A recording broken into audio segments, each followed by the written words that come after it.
సంగారెడ్డి జిల్లా బీడీఎల్ బాన్హుడ్లోని పాసమైలారంలోని ఉషా మాగ్వైజ్ ఇండియా ప్రైవేట్ లిమిటెడ్ కంపెనీలో సెక్యూరిటీ గార్డ్ ఏప్రిల్ 16 తారీఖున హత్యకు గురయ్యాడు. పోలీసులు ఈ హత్యను ఛాలెంజ్గా తీసుకుని హత్య మిస్టరీని ఛేదించారు.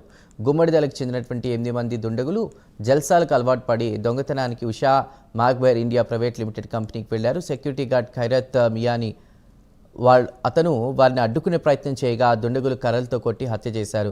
సాంకేతిక టెక్నికల్ ఎవిడెన్స్ ఆధారంగా 6 నిందితులను పోలీసులు అరెస్ట్ చేసి రిమాండ్కి తరలించినట్లు పటాన్చెరు డీఎస్పీ తెలిపారు. మరో 2 పరారీలో ఉన్నారని పటాన్చెరు డీఎస్పీ ప్రభాకర్ తెలిపారు.